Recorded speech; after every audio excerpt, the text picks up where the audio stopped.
I just, one of the problems of being an elected official, when you come to a candidates night, you always get insulted, but I don't take it personally. And what's great about the democratic process is you have some, I think, some outstanding candidates to choose from. And I think those that live in District 4, thank you, because I live in District 10. So anyway, you have a great group of candidates, and I wish the best for all of you in the coming election in March.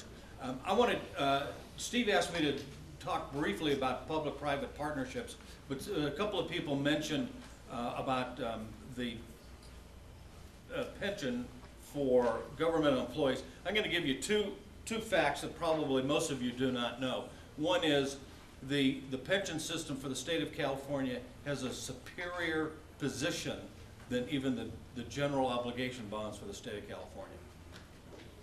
The pension payments have to be paid before they make general obligation payments on the bonds.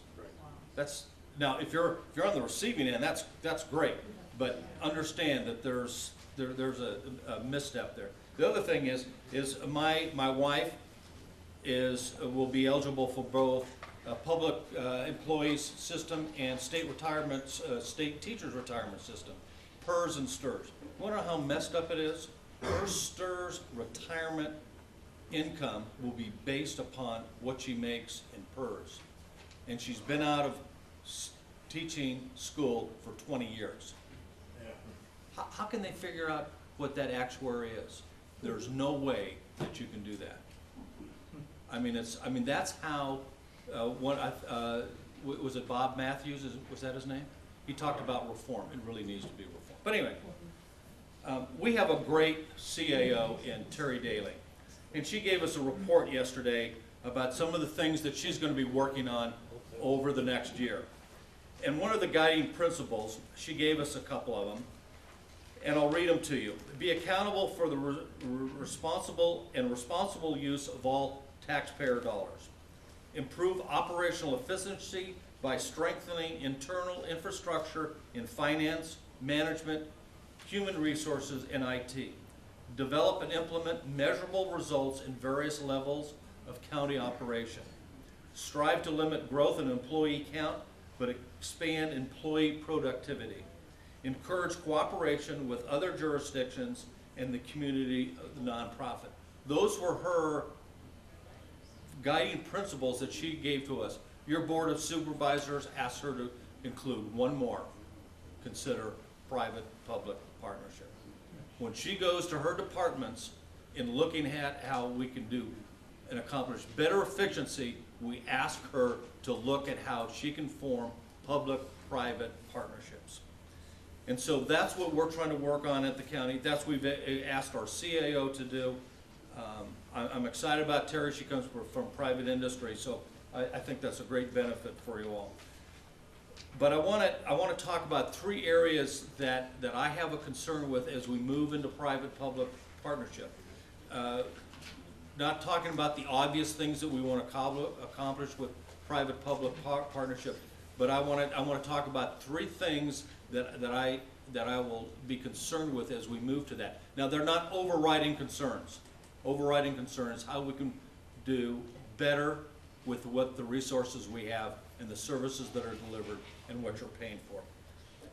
But I want to always take a look at the displacement and effect on current employees.